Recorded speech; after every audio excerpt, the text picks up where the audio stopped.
네, 우리는 지금 토지의 이동에 따른 지적정리 절차를 지금 하고 있습니다. 지난 시간에는 분할과 합병, 분할과 합병하게 되면은 이제 면적, 경계, 좌표 이동이 발생하게 될 것이고요. 그리고 지목 변경을 했죠. 지목이 변경되면은 또 토지의 이동이 발생하는 것이고요. 자, 그리고 94페이지 이 시간에는요, 6번 보시면은 이제 바다로 된 토지의 등록 말소가 나옵니다. 자, 바다로 된 토지의 등록 말소 절차를 좀 보도록 하죠. 자, 우리가 만약에 이렇게 생겨가지고 이 부분은 토지예요. 우리는 토지가 아니면은 다 바다로 취급한다라고 했습니다. 그러면 여기 이제 여러 필지가 있겠죠? 여기 필지가 있고, 여기 한 필지, 또 여기 필지가 이렇게 있습니다. 자, 토지와 바다의 경계가요, 자, 이런 식으로 정해졌어요. 최대 만조위가 되는 선에 의해서. 자, 그런데 바닷물이 좀 올라옵니다. 그래서 여기가 100번지고요. 여기가 101번지라고 했을 때요. 바닷물이 어디까지 올라오냐면요, 여기까지 올라옵니다. 여기까지. 여기가 최대 만조위가 되는 거예요. 그래서 여기가 이제 바다가 됐다는 거죠. 자, 그러면 100번지는 어떻습니까? 일부만 바다가 된 거죠. 일부가 바다가 된 거예요. 자, 101번지는 전부가 바다가 됐어요. 자, 그러면은 101번지는 토지가 사라졌잖아요. 경계가 사라지는 거죠. 경계를 이제 말소하게 되는 거죠. 그러니까 요 경계가 사라졌어요. 자, 우리가 바다가 되었다고 해서 그 경계를 말소할 때는 지우개로 지우는 게 아닙니다. 과거의 모습을 그대로 남겨놓고 여기다가 가입표를 이렇게 쳐요. 말소됐다는 거예요. 자, 그 다음에 여기 100번지하고 101번지의 경계, 이것도 사라졌네요. 말소가 되는 거죠. 자, 여기 경계도 사라졌네요. 말소 표시라고 해요. 여기도 이제 말소를 합니다. 자, 경계가 사라진 거죠. 그러니까 토지에 이제 이동이 발생하게 되는 거죠. 등록사항을 이제 말소를 하기 때문이죠. 자, 전부가 바다가 됐을 때는요, 따로 측량할 필요가 없죠. 그냥 말소하면 됩니다. 경계를 말소하고 면적은 사라졌잖아요. 좌표도 없는 거죠. 따라서 따로 측량할 필요가 없죠.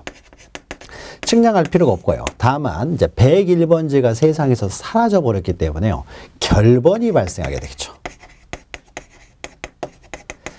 자, 그런데 일부가 바다가 됐을 때는요, 경계가 바뀔 뿐인 것이지, 경계가 여기 이제 말소가 돼서 새로운 경계가 정해지게 되겠죠. 토지 자체가 사라지는 건 아니에요. 그렇죠. 따라서 이런 경우에는요, 그러면은 새롭게 다시 어떻습니까? 경계를 새로 측량을 할 것이고, 측량한 다음에 이 면적을 다시 정해야 되겠죠. 따라서 일부가 바다가 됐을 때는 측량을 하게 되겠죠. 측량을 통해서 이제 말소하고 다시 경계를 정한 다음에 면적을 다시 측량을 해야 되겠죠. 100번지가 세상에서 사라지진 않았어요. 그러니까 결번이 발생하지는 않죠. 결번이 발생하지는 않는다. 자, 이것을 이제 기본적으로 해서요. 자, 일부가 바다가 되든 전부가 바다가 되든지 간에 등록사항을 이렇게 말소를 하죠. 말소하는 것. 자, 이것도 토지 이동이 되겠죠. 자, 그 절차를 봅니다. 자, 그럼 우리가요, 일단 바다가 되었다라는 것을 여러분이 민법 시간에서 포락되었다고 하는 거죠. 포락. 토지가 바다가 되었어요. 자, 포락이 되면은요, 이제 등록을 말소하겠죠. 그래서 등록, 말소하는 절차예요. 자, 등록 말소하는 절차는요, 자, 그럼 여러분들이, 민법 시간에 공부하시면, 자, 이 토지의 소유권이요, 101번지만 놓고 보죠. 101번지. 바다로 된 토지에 등록 말소했을 때요. 이 토지의 소유자가 갑입니다. 갑이면은요, 포락이 되면 어떻습니까? 소유권이 상실되는 거죠. 갑의 소유권이 상실이 돼요.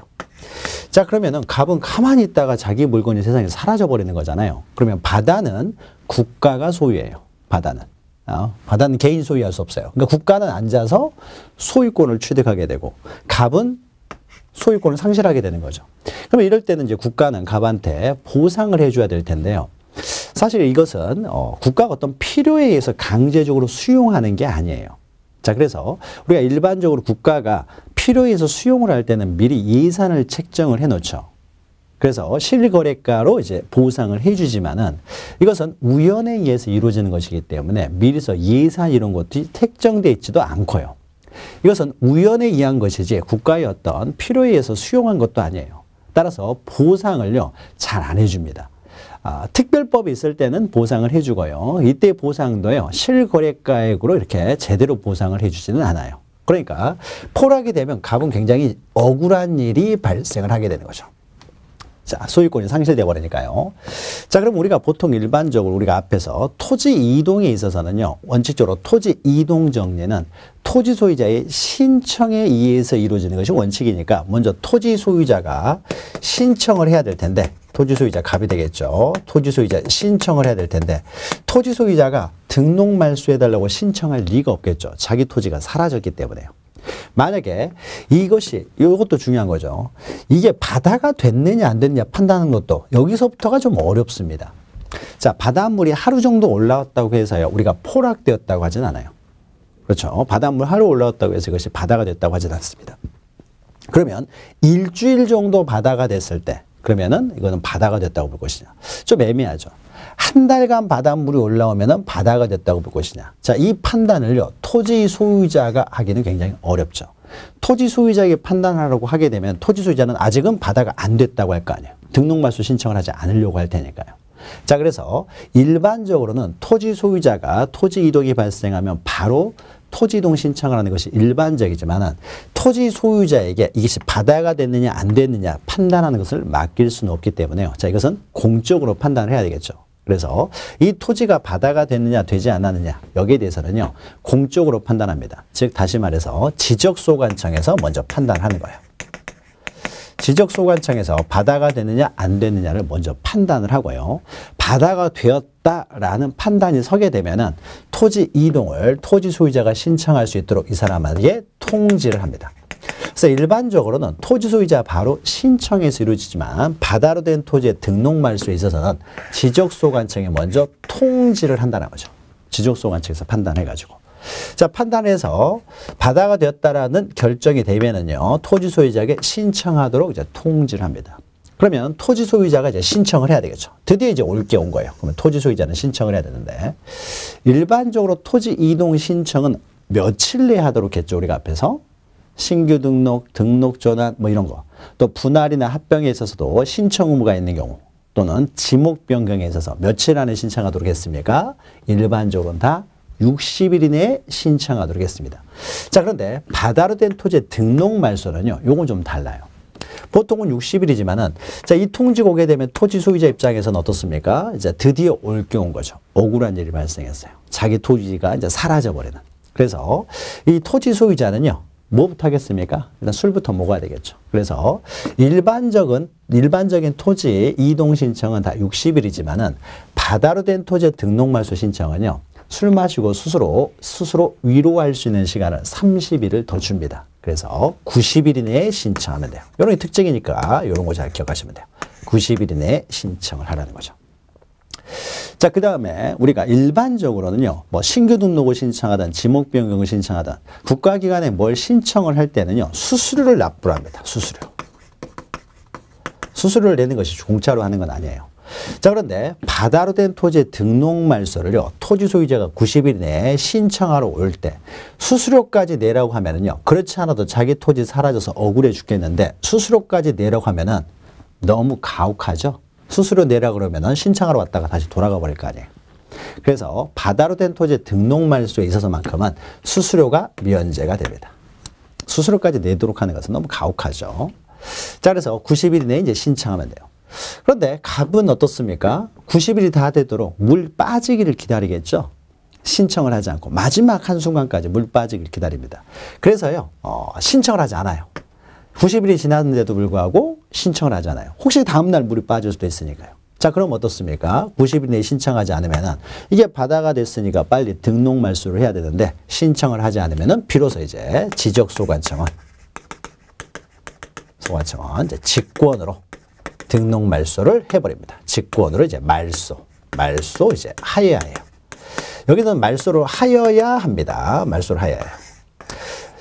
이 토지가 존재하잖아요. 존재하지 않으면 빨리 지적공부에서 말소를 해야만이 등기부에서도 멸실 등기를 할 수가 있어요. 토지의 표시는 지적공부가 우선이기 때문에 지적공부에 말소가 안 되면 등기부에 멸실 등기를 못하고요. 그러면 존재하지도 않는 토지에 대해서 거래가 될 가능성이 있기 때문에 빨리 거래되지 못하도록 등기 기록도 폐쇄를 해야 되는데 폐쇄를 하려면 먼저 지적공부에서요, 등록 말소가 먼저 돼야 되거든요. 따라서 이때는 말소를 하여야 합니다. 할 수 있다 그러면 틀린 거예요. 할 수 있다가 아니라 말소를 하여야 한다. 자, 그러면 일반적으로는요, 신청을 하지 않아서 직권으로 어떤 토지 이동 정리를 하게 되면은, 뭐 신규 등록이라든지 지목 변경 같은 경우, 신청할 때 원래 수수료를 냈어야 될 사람이요, 신청하지 않아서 직권으로 정리할 때는 신청할 때 냈어야 될 수수료를 강제로 징수를 해야 되겠죠. 신청하지 않은 사람이 신청한 사람보다 유리해서는 안 되기 때문에요. 따라서 원칙적으로요, 직권으로 이렇게 정리할 때는요, 신청할 때 냈어야 될 수수료를 강제로 징수하는 게 원칙입니다. 자, 그런데 바다로 된 토지의 등록 말소에 있어서는 어떻습니까? 신청할 때 수수료를 납부하지 않아요. 따라서 직권으로 하는 경우에도 수수료를 강제로 징수하지 않는다라는 거죠. 자, 이런 특징들이 있습니다. 이 특징들을 좀 기억하시면 돼요. 먼저 칠판을 통해서 먼저 이해를 하신 다음에 책을 통해서 확인할 거예요. 자, 이것이 바다로 된 토지의 이제 등록 말소 절차입니다.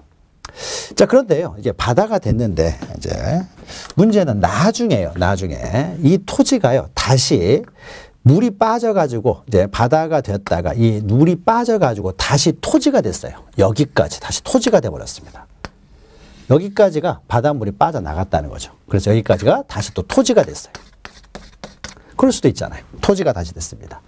자, 그러면 여러분 민법 시간에 뭐라고 합니까? 그것을 바다가 토지가 되는 것을 우리는 성토되었다고 하죠. 성토되었어요. 자, 성토가 되면 어떻습니까? 다시 토지가 됐으니까 말소됐던 것을 회복을 해야 되겠죠. 회복 등록을 합니다. 그러면 회복 등록하는 절차는 어떻게 되느냐? 자, 소유권이요. 포락을 통해서 소유권이 한번 상실한 이후에 이 토지가 다시 바다가 됐던 토지가요, 성토되었다고 했을 때 소유권이 부활합니까? 과거 갑의 소유권이 부활합니까? 부활하지 않습니다. 한번 바다가 돼버리면은요, 바다가 돼버리면 이제 국가가 소유하게 되고요. 보상금을 얼마 받았으면 보상금 받고 끝나는 거예요. 이거는 국가가 소유하는 것이고, 성토된 토지는 그러면 누가 소유하겠습니까? 국가가 소유하는 거예요. 바다가 토지가 됐으면. 자, 그러니까 회복 등록 절차에 있어서는요, 토지 소유자의 신청이라는 게 존재하지 않아요. 국가가 소유하는 토지예요. 그래서 국가가 소유하는 토지를 이제 회복 등록을 하는데, 지적소관청이 회복 등록할 때는요, 국가가 소유하는 토지를 국가의 하부 행정기관으로서의 지적소관청이기 때문에 이런 경우에는 지적소관청에 다 직권으로, 소관청에 직권으로 회복 등록을 합니다. 그러니까 직권으로 하기 때문에 무슨 신청 이런 게 없어요. 자기 토지, 국가가 자기 토지를 자기가 회복 등록하는 거예요. 국가의 하부 행정기관인 지적소관청에. 그래서 신청이라는 것도 없고요. 신청이라는 것이 없기 때문에 신청기간 이런 것도 나오질 않아요. 신청기간. 뭐 90일 이내에 신청해야 된다. 이런 것들도 존재하지 않죠.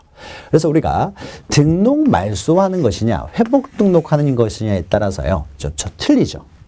회복 등록은 언제나 직권으로요, 회복 등록을 할 수 있어요.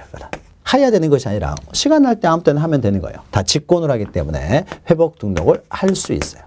어차피 포락을 통해서 등록 말소를 통해서 등기부에서 멸실 등기가 되어버렸기 때문에 어차피 거래 가능성은 없거든요. 그래서 아무 때나 시간 날 때 회복 등록을 할 수 있다는 거죠. 하고 싶을 때 하면 돼요. 그래서 다 직권에 의해서 이루어진다. 신청 의무기간 이런 게 없다는 거죠. 자, 요 정도 기억하시면 됩니다. 그럼 책을 통해서 보죠.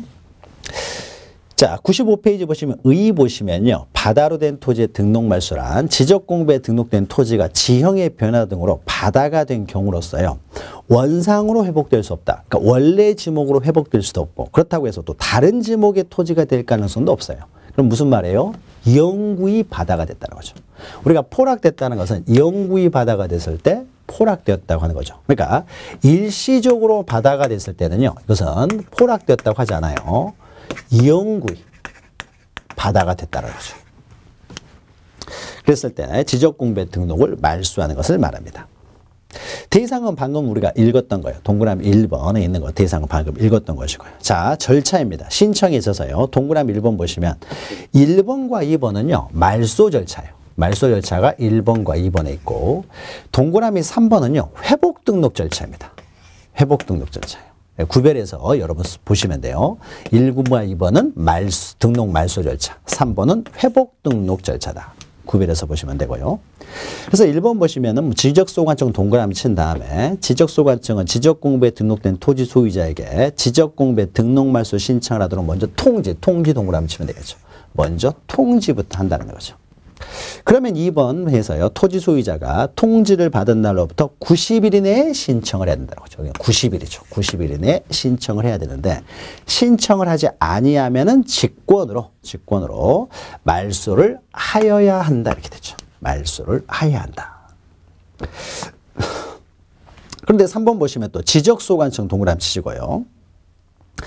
바다로 되어 말소한 토지가 지형의 변화도로 다시 성토되었다는 거죠. 된 경우에는 대통령령으로 정하는 바에 따라서 토지로 회복 등록을 여기는 할 수 있다죠. 밑에다 쓰시면 됩니다. 신청 기간 이런 거 다 쓴 다음에 가입표를 치시면 돼요. 다 이것은 직권으로 이루어집니다. 그래서 회복 등록을 할 때 90일 이내에 신청해야 된다. 그러면은 틀린 표현이 되는 거죠. 틀린 표현이 됩니다. 직권을 하는 거예요. 자, 밑에 보충학습에서요. 수수료가 면제된다는 거죠. 그래서 첫 번째 줄 보시면은 바다로 된 토지의 등록 말소는 수수료가 면제된다. 따라서 두 번째 줄 보시면은 직권으로 등록 말소하는 경우에 수수료를 징수하지 않는다라는 것이죠. 자, 넘기시면요. 4에 이제 통지가 있는데요. 자, 등록 말소나 회복 등록을 하게 되면요. 우리가 토지 이동에 따른 지적 공부 정리를 할 때요. 지적 정리가 끝나면 거기서 끝나는 것이 아니라 등기할 사항이 있으면 등기 촉탁을 하고요. 등기 촉탁을 하고 그 다음에 지적 정리 등을 통지한다고 했죠. 자, 이것도 어떻습니까? 만약에 요로 전부가 바다가 됐을 때는요. 멸실 등기를 촉탁하면 돼요. 그런데 일부만 바다가 됐을 때는 토지가 멸실된 건 아니에요. 면적만 바뀌게 됩니다. 면적만.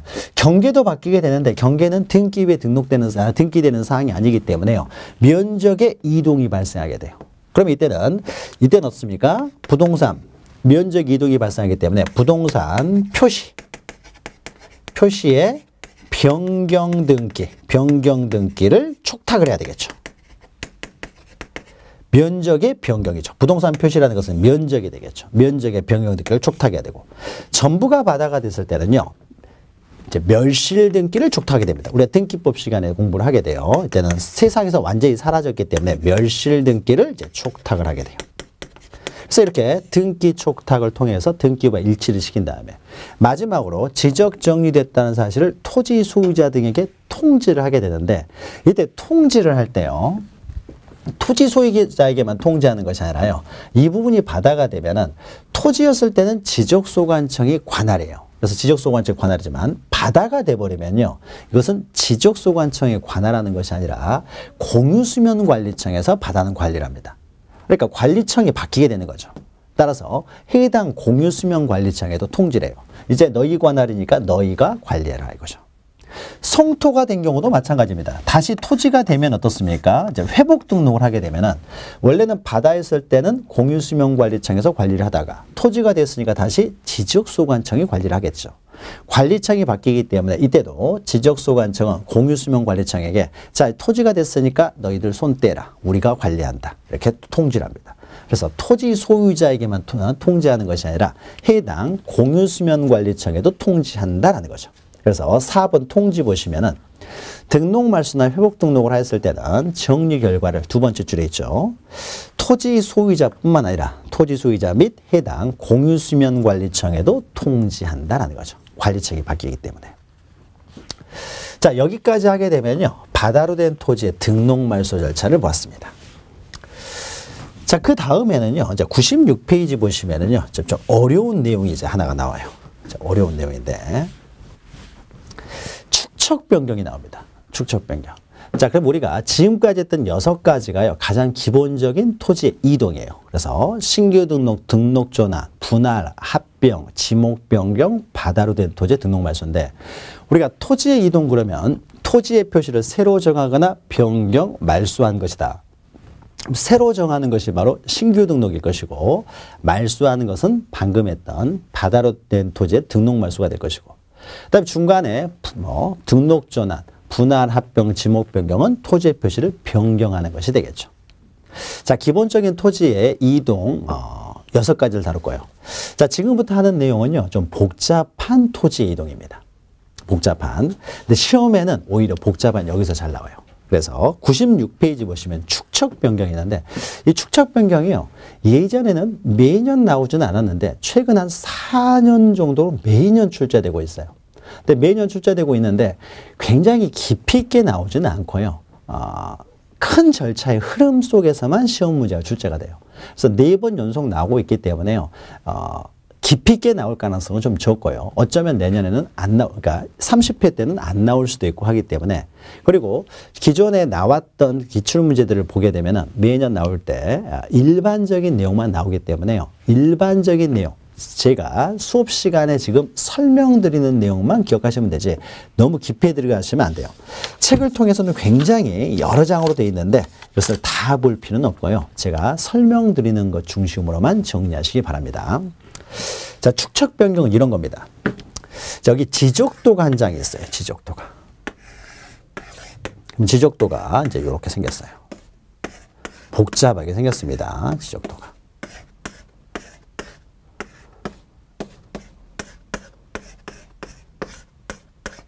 여기에 이제 지적도가 있었을 때요.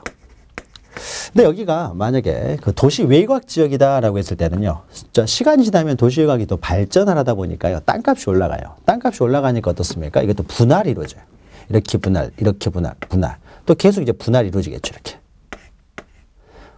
땅값이 올라가서 막 분할들이 많이 이루어질 거 아니에요? 자, 그럼 우리가 계속 분할이 이루어지다 보면 우리가 지적도 우리가 앞에서 보았으니까 지적도에는 뭘 기록을 하냐면요. 여기에 지번하고 지목을 기록해요. 지번하고 지목을 기록하면서 만약에 이 축척이요. 600분의 1 축척 지역이다라고 하게 되면요. 이것은 좌표가 없을 경우에는 전자면적 측정기를 위에 올려놓고 도면 위에서 면적을 측정합니다. 근데 너무 작아요. 너무 작아가지고 측정하기도 좀 힘들고 또 지번 지목을 여기도 적기도 굉장히 힘들다. 자, 그러면요. 이럴 때는 도면을요. 확대를 시키면 됩니다. 이것을 확대를 시켜요. 만약에 2배를 확대를 시킨다 이렇게 되겠죠. 가로로 2배를 확대한다는 것은 가로로 2배가 커지고 세로로도 2배가 커져요. 그러면 가로로 이제 2배가 커져요. 실제로 4배가 커지는 거죠. 세로로도 더 2배가 커집니다. 그러면 이렇게 커지게 되겠죠. 자, 그러면요. 2배로 커지면은 이렇게 커다란 지적도를 만드느냐? 그렇지는 않고요. 지적도 규격은 딱 정해져 있어요. 가로 40, 세로 30. 그래서 이 커다란 지적도를 만드는 것이 아니라 한 장으로 된 지적도를요. 4장의 지적도로 만든다는 거예요. 4장의 지적도로. 이렇게 만드는 거예요. 우리가 지도도 어떻습니까? 우리가 우리나라 지도 보면 한 장으로 전국 지도가 있다가 이것을 다시 또 북부지방, 중부지방, 남부지방 해서 더 확대를 해가지고 3장으로 만들잖아요.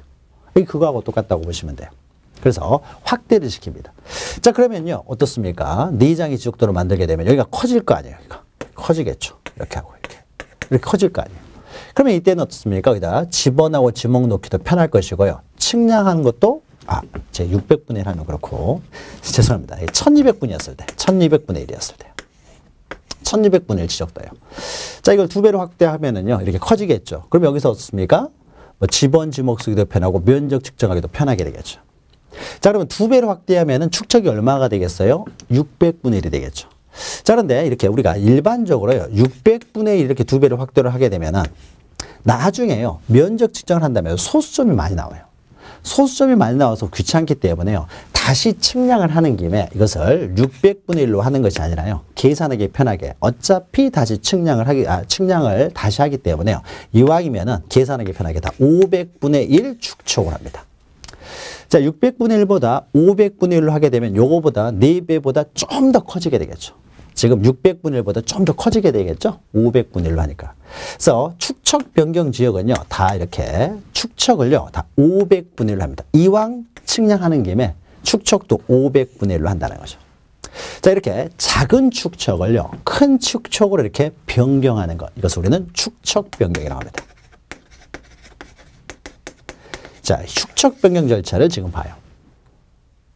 그러면은 축척 변경은요. 임야도에서도 이루어지느냐? 임야도에서는 이루어지지 않습니다. 언젠가는 우리가 어떻습니까? 임야도를요, 지적도로 이론화를 시켜야 돼요. 언젠가는 지적 공부를 이론화를 시켜야 되는데 임야도에서는 이렇게 자세히 할 필요가 없어요. 나중에 지적도로 옮겨 등록할 때 그때 이렇게 축척 변경을 하면 되는 것이지. 언젠가는 지적도를 이론화 시켜야 되는데, 그러니까 만약에 임야도를 다시 복잡해서 측량을 할 필요가 있다. 그러면 그냥 지적도로 옮겨놓고 측량을 해버리면 훨씬 편한 거죠. 언젠가는 지적도로 다 옮겨 등록을 해야 될 토지들이기 때문에 굳이 임야도 내에서는요, 축척 변경을 할 필요가 없어요. 그래서 우리는 지적도 내에서만 축척 변경을 합니다.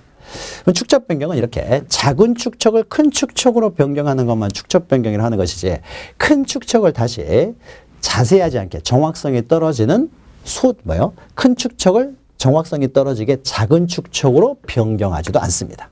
이렇게 변경하진 않아요. 오로지 작은 축척을 큰 축척으로만 변경을 해요. 그 축척 변경에 있어서는 항상 축척은요 500분의 1로 합니다. 딱 적어놨어요. 500분의 1로 축척 변경을 한다는 거죠. 자, 그러면 축척 변경 절차가 왜 복잡하냐면요. 자, 보죠. 만약에 다시요, 우리가 축척 변경을 한다고 했을 때 이 도면을요, 확대 복사를 한 다음에 이것을 4개로 다시 나누는 게 아니에요. 그래 버리면 정확성이 떨어질 거 아니에요. 자, 그래서 축척 변경을 할 때는요, 다시 도면을 만들어요. 500분의 1로 다시 도면을 다 측량을 통해서 만듭니다. 그러니까 이 지역을요, 다시 정확하게 측량을 한다는 거죠. 측량을 정확하게 다시 해가지고 이렇게 크게 D축척으로 등록을 합니다. 자, 그러면은 어느 동네가요, 동이 지적도가 4장으로 구성되어 있다 그러면 한 장만 축척 변경을 하지 않겠죠. 그 동이나 리에 대해서 전부에 대해서 전체적으로 다 축척 변경을 하게 되겠죠. 그리고 이 동하고 이 인접하는 동이 있는데 이 동만 축척 변경하고 이 동은 축척 변경을 하지 않으면 이것도 또 안 맞잖아요. 그래서 그 시 안에 전체를 축척 변경합니다. 자, 군이면 군 전체를, 구면 구 전체를 축척 변경을 해요. 그러니까 만약에 조그만한 소도시가 있다 그러면은 그 도시의 전체에 대해서요, 다시 다 측량을 한다는 거죠. 도면을 다시 만들기 때문에 전체에 대해서 다시 다 측량을 해가지고 다시 도면을 만드는 거예요. 그러니까 엄청난 사업이 되겠죠. 몇 년 전에요, 평택시, 경기도에 있는 평택시가요, 좀 이렇게 좀 커지기 시작하고 있어요. 그래서 평택시에 대해서 축척 변경을 했습니다. 몇 년이 걸렸을까요?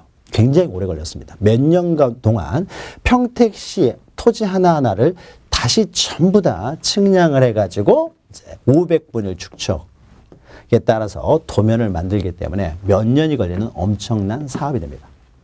그러면 단순히요, 이렇게 시간과 비용이 많이 드는 정도에서 끝나는 것이 아니라요, 축척 변경을 함에 있어서는 다시 측량을 해가지고 도면에 등록한 다음에 면적을 측정하다 보면요, 과거에 1200분의 1에서 면적 측정을 해서 등록한 이 면적하고요, 다시 500분의 1에서 측량한 이 면적하고의 면적이 차이가 생길 수가 있죠. 어떤 토지는 면적이 늘어나는 토지도 있을 것이고요, 어떤 토지는 면적이 줄어들기도 할 거예요. 그러니까 토지 소유자 이해관계에도 영향을 미쳐요. 자, 그러니까 축척 변경은 시간과 돈이 많이 드는 전부 다 측량을 해야 되기 때문에 엄청난 사업이면서 동시에 토지 소유자의 그 소유권에도 영향을 미치기 때문에 이것이 굉장히 복잡한 절차 속에서 이루어집니다. 자, 그럼 하나하나 보죠. 자, 96페이지 보시면요, 의의해가지고요, 축척 변경을 하면 지적도에 등록된, 자, 지적도 위에다가 임야도 쓴 다음에 가입표 치시면 돼요. 축척 변경은 오로지 지적도 내에서만 이루어집니다. 자, 지적도에 등록된 경계점의 정밀도를 높이가요, 자, 작은 축척을 큰 축척으로 변경하는 것만 우리는 축척 변경이라고 합니다. 작은 축척을 큰 축척으로 변경해요. 자, 양가로 2번 보시면요, 축척 변경도요, 당사자, 그 토지 소유자들의 신청에 의해서 이루어지기도 하고요, 아니면 지적소관청의 직권에 의해서 이루어질 수도 있어요. 그냥 대상에서 첫 번째 줄 토지 소유자의 신청 또는 지적소관청의 직권에 의해서 이루어질 수 있다 정도만 기억하시면 돼요. 제가 안 하는 부분 그냥 넘어가시면 됩니다.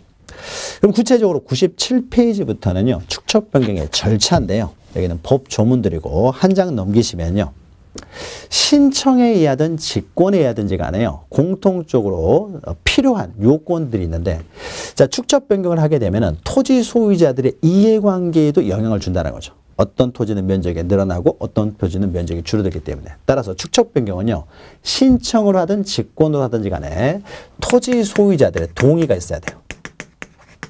그래야만이 축척 변경을 할 수 있습니다. 그런데 전원 동의가 있어야 된다 그러면 축척 변경을 할 수가 없게 되겠죠. 따라서 토지 소유자 3분의 2 동의만 있으면 돼요. 그래도 적어도 3분의 2 이상의 동의가 있어야 된다.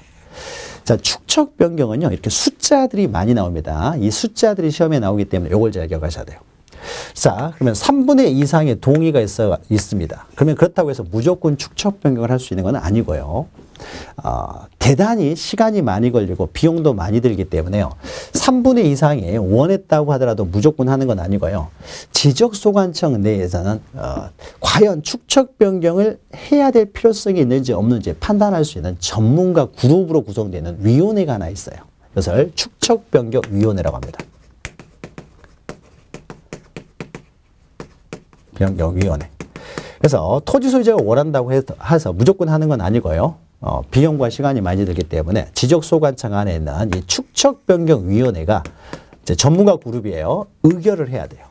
정말 축척변경이 필요하다라고 해서 필요성을 인정해서 의결을 하면은 축척변경을 할 수 있어요. 단계를 거칩니다. 그러면 지적소관청에 있는 축척변경위원회 의결만으로 할 수 있느냐? 그건 아니고요. 또 시간과 돈이 많이 들고 하다 보니까요. 축척변경위원회 의결 위에도 지적소관청의 상급기관인 시도지사의 승인까지 있어야 돼요. 시도지사 승인. 지적소관청의 상급기관이죠. 엄청난 사업이니까 시도지사 승인까지 있어야 돼요. 이 세 가지 요건을 다 갖추었을 때 비로소 축척변경을 할 수 있습니다. 자, 그래서요, 거기 신청해가지고요, 신청해서, 동그라미 2번을 보죠. 동그라미 2번. 자, 지적소관청은 축척 변경을 하려면은요, 마음대로 할 수 있는 건 아니고, 축척 변경 시행 지역 토지 소유자 3분의 2 이상의 동의, 여기 먼저 기억하시고요. 동의를 받아서 그 다음으로 지적소관청 내에 있는 전문가 그룹인 축척 변경위원회 의결을 또 거쳐야 되고요. 그 다음에 지적소관청의 상급기관인 시도지사 또는 대도시시장의 승인을 받아야 된다는 거죠. 승인을 받아야 된다. 이래야 축척 변경이 이제 진행될 수가 있습니다. 여기까지 이 세 가지 요건 먼저 기억하시고요. 요건이라고 할 수 있죠. 축척 변경을 하기 위한 요건. 자, 그러면은 시도지사 승인까지 떨어졌어요. 그럼 요건을 갖추었기 때문에 이제 축척 변경을 실시하겠죠. 자, 그러면은 실시를 할 때는요, 이게 뭐 평택시 전체에 대해서 축척 변경을 한다. 그러면 축척 변경을 합니다라는 사실을요, 그 소유자 각각에게 일일이 통지해 줄 수가 없잖아요. 따라서 승인이 떨어지게 되면요, 승인이 떨어지면은 공고를 합니다. 모두가 알 수 있도록 공고 형식으로 이제 알려주는 거예요. 그럼 공고는 언제까지 해야 되느냐? 승인이 떨어지게 되면요, 이제 30일 이상. 승인이 떨어지면은, 승인이 떨어졌다고 해가지고 이제 30일 이상을 이제 공고를 하도록 하고 있어요. 자, 요 내용은요, 승인 넘어가시고요. 죄송합니다. 30일이 아니라 20일이에요. 죄송합니다. 20일 이상 공고를 하도록 하고 있습니다. 그러니까 승인이 떨어졌으면 우리 이제 축척 변경합니다라는 사실을요, 20일 이상 공고를. 그래서 이제 토지 소유자들이 알 수 있도록 하는 거죠. 그래서 방가로 3번 100페이지 보시면요. 100페이지에 동그라미 1번 보시면 지적소관청은 시도지사 또는 대도시시장으로부터 축척 변경 승인을 받은 때는 요건을 다 갖췄을 때는 축척 변경을 시행을 하게 되는데 이제 시행을 할 때 시행을 합니다라는 사실을요 20일 이상 공고하도록 하고 있어요. 자, 그러면 축척 변경이 공고가 떨어지게 되면 드디어 이제 토지 소유자들이 축척 변경을 하는구나라고 할 수 있는 거죠. 그러면 이 지역에 대해서 다시 다 측량을 해야 되는 거죠. 그럼 측량을 하려면요, 측량 수행자들이 가가지고 뭘 보고 측량을 하겠어요? 측량을 할 수 있도록요, 이런 경계, 지상 경계가 되겠죠. 토지 소유자들, 점유자들은 그 지상 경계에 측량을 할 수 있도록 경계점 표지를 설치하도록 합니다. 자, 이 내용은요, 오른쪽 방가로 4번에 있어요. 자, 공고가 나면은요, 공고단 때로부터 토지 소유자나 거기서 현재 점유하고 있는 사람들은 이제 측량을 실시할 수 있도록 지상 경계점에 경계점 표지를 설치하도록 합니다. 말뚝 같은 거 받아놓으라는 거죠. 표지를 이제 설치하라는 거예요. 경계점 표지는 언제까지 설치해야 되느냐? 공고가 나면 그때부터 이제 30일 이내에 이제 설치를 하도록 하고 있어요. 자, 그래서 방가로 4번 보시면요. 101페이지에 축척 변경 시행지역 안에 토지 소유자 또는 점유자는 시행 공고가 있는 날로부터 30일 이내에 현재 점유하고 있는 경계에 경계점 표지를 설치하라는 거죠. 측량할 수 있도록 경계점 표지를 설치하라는 겁니다. 그럼 이 경계점 표지를 보고서 어떻습니까? 자, 측량을 실시하게 돼요. 측량을 실시하게 됩니다. 그럼 측량을 실시하게 되면은요, 측량을 통해서 어떻습니까?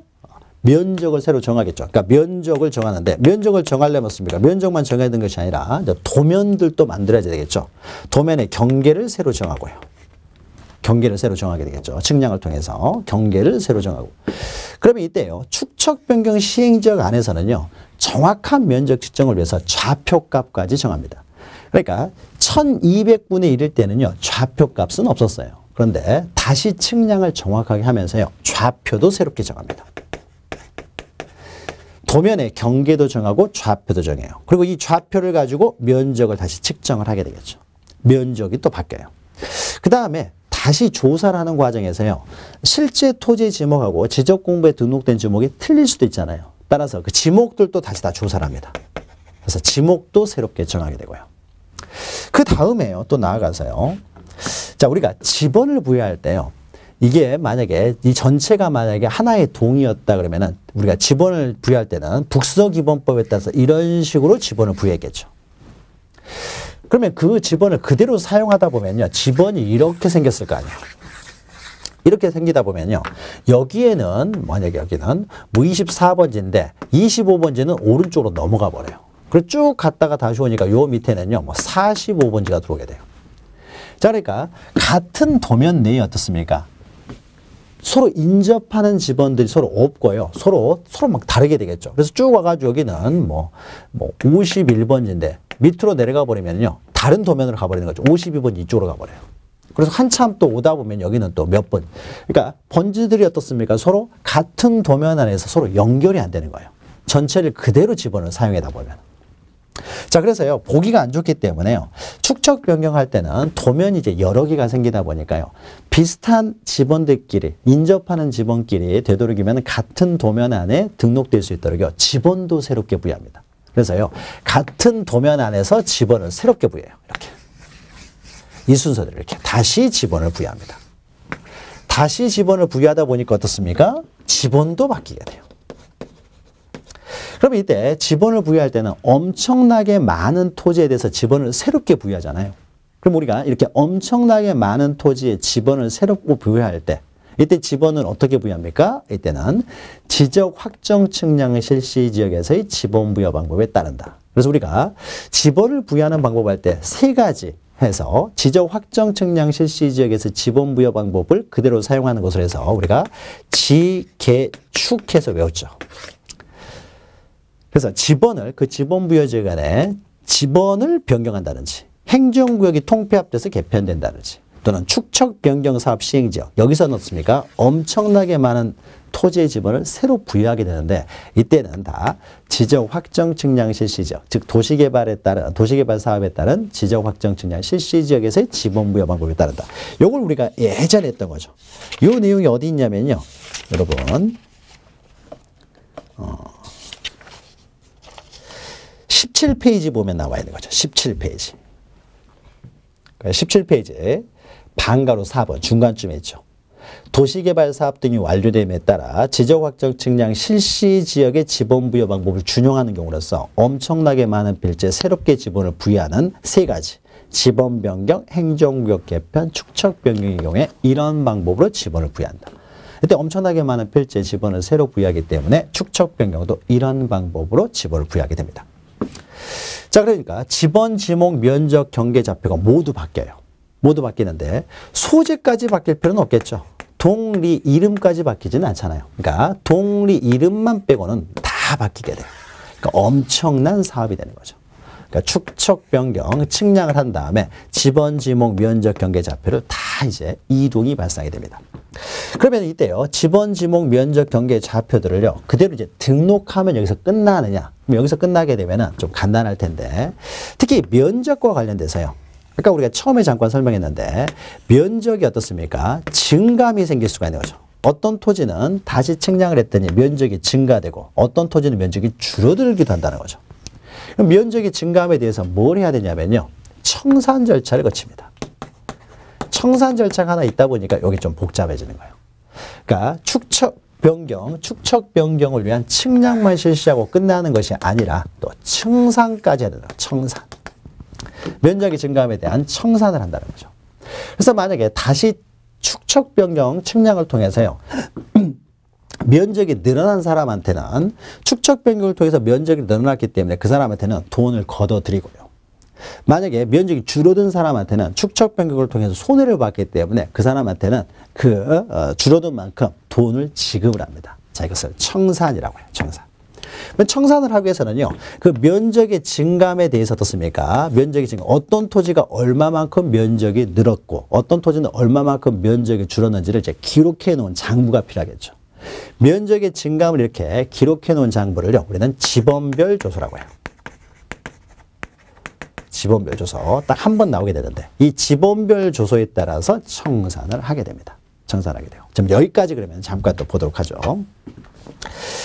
자, 101페이지 보시면은, 측량, 방가로 5번에 있죠. 측량 실시와 토지의 표시 결정에서 동그라미 1번 보시면, 지적소관청은 축척 변경 시행적 안에 각 필지별, 자, 있죠? 지번, 지목, 면적, 경계 또는 좌표를 새로이 다 정한다는 거죠.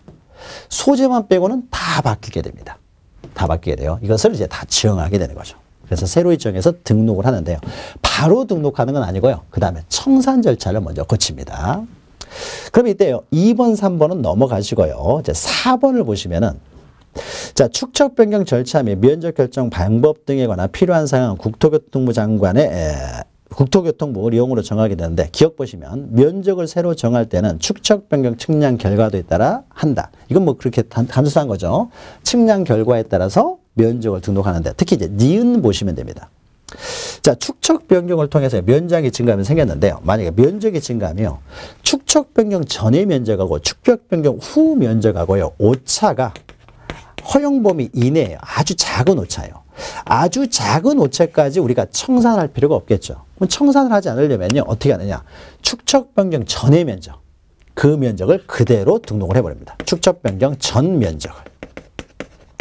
축척 변경 전 면적을 등록하게 되면 면적의 증감이 없어지기 때문에 따로 청산할 필요가 없게 되겠죠. 자, 그런데 면적의 증감이 다시 측량했더니 면적의 증감이 오차의 허용 범위를 초과해요. 굉장히 크게 차이가 나더라 이거죠. 크게 차이가 나면 어떻습니까? 이런 경우는 청산을 해야 되겠죠. 이럴 때는 축척 변경 측량을 한 그 축척 변경 후의 면적을 이제 등록을 하는 거죠. 후의 면적을 등록하게 되면은 축척 변경 전 면적하고 후 면적하고 이제 차이가 생기기 때문에 그 차이에 대해서 이제 청산을 하게 되죠. 그럼 우리가 청산을 하는 경우는요, 이렇게 오차 허용 범위를 초과하는 경우, 차이가 적으면 청산할 필요가 없고요. 차이가 어느 정도 초과했을 때는 축척 변경 후 면적을 등록을 하면서 그 전 면적하고 이제 증감에 대한 청산을 한다는 거죠. 그럼 여기서 지번별 조서에 기록하는 것은요, 요거죠. 축척 변경 후에 오차가 허용 범위를 초과했을 때 청산을 위해서 각 지번별로 면적의 증감을 이제 기록한다는 거죠. 자, 그래서 니은 보시면요. 축척 변경 측량 결과에 의해서 면적을 측량한 결과 축척 변경 전 면적과 축척 변경 후의 면적의 오차가 그 가운데 수식은 알 필요 없고요. 허용 범위 이내인 경우에는 축척 변경 전 면적을 결정 면적으로 하기 때문에 이럴 때는 청산할 필요가 없죠. 전후가 동일하니까. 자, 그런데 그 허용 면적을 초과하는 경우에는 축척 변경 후 면적을 등록을 함으로써 전후 면적의 증감에 대해서 청산을 하게 되겠죠. 그래서 축척 변경 후 면적을 결정 면적으로 한다. 다 여기까지 기억하시면 됩니다. 여기까지. 자, 그러면 축척 변경 후 면적을 축척 변경의 면적으로 결정을 하게 되면 방가로 6번에 있죠. 그래서 그 전후 면적의 증감을 기록해 놓은 이제 장부를 만드는데 이것을 지번별 조서라고 한다는 거죠. 그래서 밑에 있죠. 지번별 조서한 다음에 지적소관청은 축척 변경에 관한 측량을 완료할 때는 시행공고일 현재의 지적공부상의 면적과 후 면적을 비교하여 그 변동상을 표시한 지번별 조서를 작성을 한다는 거죠. 자, 그리고 그 지번별 조서에 따라서 청산을 하게 되는데요. 자, 102페이지 넘기시면요. 7번은 넘어가시고 그냥 8번을 보죠. 자, 지적소관청은 축척 변경에 관한 측량을 한 결과 측량 전에 비례가 아니라 비해 면적의 증감이 있는 경우는 그 면적에 대해서 청산을 해야 된다. 청산을 해야 된다. 여기까지만 기억하시면 돼요. 그럼 이때 또 청산 절차가 시험에 잘 나오는데 그 청산 절차는요, 오른쪽 4번에 가 있어요. 오른쪽 4번에. 그러면 청산 절차가 어떻게 진행되는지를 보죠. 자, 한 장 넘기시면은요, 104페이지 보시면은 먼저 제곱미터당 면적을 먼저 정하게 됩니다. 그래서 만약에 요 토지가 이렇게 있으면요, 이 토지의 1제곱미터하고 이 토지의 1제곱미터는 땅값이 틀릴 거 아니에요. 그러니까 각 필지별로 1제곱미터당 얼마로 계산할 것인지, 그러니까 지금 실거래가가 어느 정도 되는지, 그러니까 1제곱미터당 면적이 늘어난 사람한테는 얼마를 거둬들이고 또 면적이 줄어든 사람한테는 1제곱미터당 얼마를 줄 것인지 계산하기 위해서 먼저 1제곱미터당 얼마로 할 것인지, 실거래가가 되겠죠. 일반적으로 시가가 되겠죠. 지번별 제곱미터당 금액을 정하게 됩니다. 여기까지만 정하면 돼요. 그냥 기억하세요. 지적소관청은 청산을 할 때는 축척변경위원회 의결을 거쳐 지번별로 제곱미터당 금액을 먼저 정합니다. 자, 그럼 청산금은 어떻게 되겠습니까? 오른쪽에 방가를 입어보시면 내 토지가 만약 1제곱미터당 청산금을 10만 원으로 정하게 되면은 내 토지가 10제곱미터가 줄어들었다. 그럼 나는 얼마를 받으면 돼요? 10 곱하기 10평이 줄어들었으니까 10평이 줄어들었으니까 10 곱하기 1제곱미터당 10만 원이었으니까 100만 원을 받으면 되고요. 내 토지는 5제곱미터가 늘어났어요. 그럼 50만 원을 납부하도록 합니다. 그러면은 제곱미터당 금액과 이 제곱미터당 금액과 어떻습니까? 오른쪽에 있죠. 증감 면적을 이렇게 곱하게 되면은 청산금이 나오게 되겠죠. 그래서 먼저 청산금을 먼저 산정을 합니다. 제곱미터당 금액을 이제 곱해가지고요.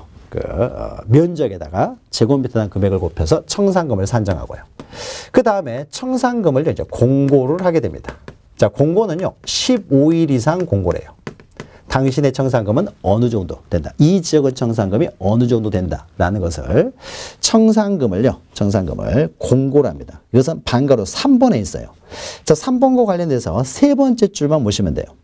자, 축척변경 시행자에게 동리의 게시판에 15일 이상 공고, 여기까지 체크하시면 돼요. 15일 이상 공고에서 일반인이 열람할 수 있도록 한다. 자, 15일 이상 공고 기억하시면 되고요.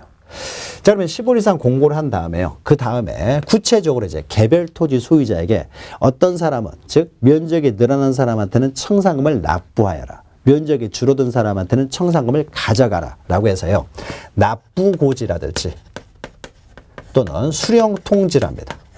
납부고지나 수령통지는 이 공고된 때로부터요, 20일 이내에 합니다. 날짜들을 잘 기억하셔야 돼요. 20일 이내에 납부고지. 면적이 늘어난 사람한테는 납부고지. 면적이 줄어든 사람한테는 이제 수령통지를 한다는 거죠. 그럼 납부고지를 받은 사람은 언제까지 그러면 납부를 해야 되느냐? 이것은 6개월 이내에 이제 납부를 해야 됩니다. 자, 수령통지를 한 경우에도요, 이런 경우에도 6개월 이내에 지급을 해야 돼요. 그래서 납부고지, 수령통지 언제까지 하느냐? 자, 보죠. 방가로 4번 보시면은 청산금의 납부고지 및 수령통지에서요, 지적소관청은 청산금의 결정을 공고한 날로부터, 자, 20일 이내 나오죠? 20일 이내 기억하시면서 20일 이내 청산금의 납부고지 또는 수령통지를 한다. 5번 보시면요, 방가로 5번 보시면은 그러면 이때 납부 및 수령과 관련돼서 납부고지를 받은 사람은 고지를 받은 날로부터 6개월 이내에 지적소관청에 내야 되고요. 자, 2번 보시면 수령통지를 한 경우에는 6개월 이내에 지급을 해야 된다는 거죠. 6개월 이내에. 자, 그런데요, 이제 4번 보시면요, 이렇게 그 다음에요. 근데 납부고지가 나왔는데 내 토지는 별로 늘지도 않았는데 납부고지된 청산금 액수가 너무 많다든지, 내 토지는 굉장히 많이 줄어들었음에도 불구하고 수령통지한 금액이 너무 적다든지 하게 되면요, 이 사람들은 납부고지나 수령통지를 받은 때로부터요, 이의신청을 할 수 있습니다. 이의신청은 납부고지나 수령통지를 받은 때로부터 1개월 이제 이내에 하는 거예요. 이의신청을 하도록 하고 있어요. 이의신청. 이의신청을 할 수 있어요. 자, 그 이의신청이 이제 방가로 6번에 나옵니다. 동그라미 1번 보시면 납부고지 또는 수령통지된 청산금에 관하여 이의가 있는 자는 납부고지 또는 수령통지를 받은 때로부터 1개월 이내에 지적소관청에 이의신청을 할 수가 있다는 거죠. 이의신청을 할 수 있어요. 자, 요런 내용들 여러분 날짜를 잘 기억하셔야 돼요. 가로놓기로도 나오기 때문에. 자, 그러면은 이의 신청을 받게 되면은 이의 신청이 의미가 있으면 다시 수령된 납부고지나 수정된 수령을 통지하게 되겠죠. 그래서 이의 신청 절차도 다 끝나고 그 다음에 납부가 모두 되고 수령까지 모두 되면은요. 모두가 되면 이때 어떻습니까? 청산이 다 끝나게 되는 거예요. 청산이 다 끝나게 되면은요. 그 다음에는 이제 모든 게 끝났기 때문에 확정 공고를 하게 됩니다. 확정 공고. 모든 게 끝났다는 거죠. 자, 그러면 넘기시면은요. 그 106페이지에 있는 내용은 별로 중요한 내용이 아니니까 넘어가시고요. 그럼 우리가 이의 신청까지 해서 청산 절차를 모두 끝내는 거예요. 자, 청산 절차도 없습니까? 청산금 산정하고 청산금을 15일 이상 공고된 때로부터 20일 이내에 납부고지 수령통지. 다만 납부고지 수령통지 받은 때로부터 1개월 이내에 이의 신청을 할 수 있다. 그래서 이의 신청 절차가 거치든 거치지 않았든 간에 모두 납부되고 모두 수령이 되면 그때 청산 절차는 모두 끝나게 되고 모든 게 끝나게 되면은요. 다시 이제 102페이지로 오게 되면은요. 반가로 8번에 있는 청산 절차를 모두 끝낸 거예요. 청산이 다 끝나게 되면 구해가지고 확정 공고가 있죠. 확정 공고. 여기까지 끝나면 확정 공고. 그래서 동그라미 1번 보면 이렇게 나오죠. 청산금의 납부 또는 지급이 완료가 되면은요. 지적소관청은 다음의 사항을 지체 없이 축척 변경의 사항을 지체 없이 확정 공고해야 된다. 자, 확정 공고만 동그라미 치면 됩니다. 확정 공고. 자, 밑에 있는 내용은 알 필요 없고요. 그 다음에 2번 보시면 이제 확정 공고가 되면 어떻습니까? 그러면 확정 공고를 한 다음에 공고된 내용으로 이제 지적 공부에 등록을 합니다. 지적 정리라는 거죠. 다시 말해서 등록을 합니다. 자, 그러니까 측량을 실시해서요. 지번, 지목, 면적, 경계, 좌표가 정해지면은 바로 등록하는 것이 아니라요. 청산 절차를 먼저 다 거친 다음에 확정 공고를 하고 나서 비로소 정리를 한다는 거죠. 정리를 합니다. 정리를 하고 나서 어떻습니까? 정리를 한 다음에 지목 이런 게 변경이 생겼다라고 하면 또 면적이 변경이 생겼다 그러면은 등기 촉탁을 하게 되겠죠. 등기 촉탁도 하게 됩니다. 그러면 이제 모든 절차가 끝나게 됩니다. 끝나게 되는 거예요. 자, 토지 소유자들에게 하는 통지는 어떻습니까? 이미 확정 공고를 통해서 이미 통지가 됐다고 봐야 되겠죠. 자, 그러면 우리가 일반적으로요. 토지 이동은요. 지적 공부에 등록한 때 효과가 발생하는 게 일반적이에요. 등록해 우리가 공시가 돼서 우리가 알 수 있으니까요. 그러나 축척 변경에 있어서는요. 확정 공고를 통해서 이미 공시가 이루어지는 거죠. 공시가 이루어지기 때문에 토지의 이동은 지적 정리가 이루어졌을 때 토지 이동이 있는 것이 아니라 확정 공고일에 이때 바로 토지의 이동이 있는 것으로 봅니다. 지적 등록죄의 예외가 되는 거죠. 그렇지. 동그라미 3번에 있어요. 자, 축척 변경 시행자 간의 토지는 확정 공고일에 토지의 이동이 있는 것으로 본다. 이것도 기억하시면 돼요. 그리고 나머지 내용은 오른쪽에 있는 내용은요. 그냥 안 보셔도 됩니다. 나머지 내용은. 자, 그러면 축척 변경 굉장히 복잡하죠. 그러면 복잡한데요. 칠판에 있는 내용만 잘 기억하셔도 돼요. 큰 흐름만 기억하시면 됩니다. 그래서 다시 한번 축척 변경은 복잡하기 때문에 다시 한번 정리를 하면은요.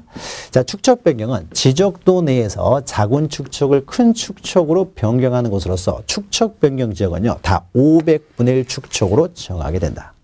자, 축척 변경은 굉장히 복잡하기 때문에 세 가지의 요건, 즉 토지 소유자 3분의 2 이상의 동의, 축척 변경위원회 의결, 그 다음에 시도지사 승인을 거쳐서 이루어진다. 라는 거죠. 시도지사 승인까지 있게 되면은 비로소 지적소관청에서는 20일 이상 공고를 하고 공고된 때로부터 이제 측량을 할 수 있도록 토지 소유자나 점유자가 30일 이내에 경계점 표지를 설치를 한다는 거죠. 그럼 그 경계점들을 보고 어떻습니까? 지적 측량을 수행하는 사람들이 측량을 실시한다. 측량을 통해서 면적, 경계, 좌표만 정하는 것이 아니라 지번, 지목까지 모두 정하게 된다. 이때 측량의 결과로서 면적의 증감이 생기게 되면은 오차 허용 범위를 초과하는 경우죠. 자, 이런 경우에는 면적의 증감을 지번별 조소에 기록하여 그 지번별 조소에 따른 면적의 증감에 따라 청산을 실시한다. 청산은 먼저 청산금을 산정한 다음에 15일 이상 공고하고, 그래요. 공고한 다음에는 구체적으로 토지 소유자에게 개별적으로 20일 내에 납부고지 수령 통지를 하고, 납부고지를 받은 사람, 수령통지를 한 경우 모두 6개월 이내에 납부 또는 이제 지급해야 되고요. 다만 납부고지 수령통지를 받은 때로부터 이의가 있는 사람은 1개월 이내에 이의를 신청할 수가 있다는 거죠. 이의 신청 절차까지 모두 거친 다음에 모두 납부가 되고 모두 수령이 되면은 비로소 청산 절차가 모두 끝나게 되고 청산 절차가 끝나게 되면은 이제 확정 공고를 한다. 확정 공고된 내용에 따라서 지적 공부를 정리하고 등기할 사항들은 등기 촉탁까지 하게 됩니다. 다만 이때 토지의 이동은 확정 공고가 있는 때 이루어진 것으로 본다. 굉장히 복잡하지만요. 칠판에 있는 내용들을 잘 정리하시면 됩니다. 자, 107페이지에는요. 하나만 잠깐 보죠. 축척변경위원회라고 하는 것이 있는데 이건 그렇게 중요한 건 아니에요. 이건 지적소관청에서 이 축척변경과 관련된 사항을 심의 의결하기 위한 기관으로서 축척변경위원회가 있습니다. 자, 밑에 방가로 1의 구성, 그 방가로 1번만 좀 보시면 되는데요. 축척 변경에 관한 사항을 심의 의결하기 위해서 지적소관청 동그라미 치시고 지적소관청에 축척변경위원회를 둔다. 보통 전문가 집단인데요. 다만 전문가 집단으로만 구성되어 있는 것은 아니고요. 축척 변경이 토지 소유자의 이해관계에도 영향을 미치다 보니까 토지 소유자의 일부도 여기에 들어가 있어야 돼요. 따라서 축척변경위원회는 이제 위원회는 5인 이상 10인 이하의 위원으로 구성하되 위원회 2분의 1 이상은요. 토지 소유자로 하도록 하고 있어요. 2분의 1 이상은. 이 경우 축척변경 시행지역 안에 토지 소유자가 5명 이하인 경우에는요. 전원을 위원으로 위촉해야 된다. 토지 소유자도 여기에 들어간다는 것이죠. 축척변경위원회는 이 정도만 보시면 돼요. 그래서 축척변경과 관련된 사항들은 굉장히 복잡하고 양이 많지만은요. 지금 제가 수업 시간에 칠판에 써져 있는 내용들, 요 내용들을 정확하게 기억하시면 됩니다. 시험 문제는 주로 여기서만 거의 출제가 됩니다. 특히 날짜들 잘 기억하시면 돼요. 자, 복잡한 축척 변경에 대해서 살펴봤고요. 잠시 쉬었다가 또 하나 복잡한 절차가 하나 있는데 등록상 정정이 있어요. 자, 우선 잠시 쉬었다가 진행하도록 하겠습니다. 잠시 후에 뵙겠습니다.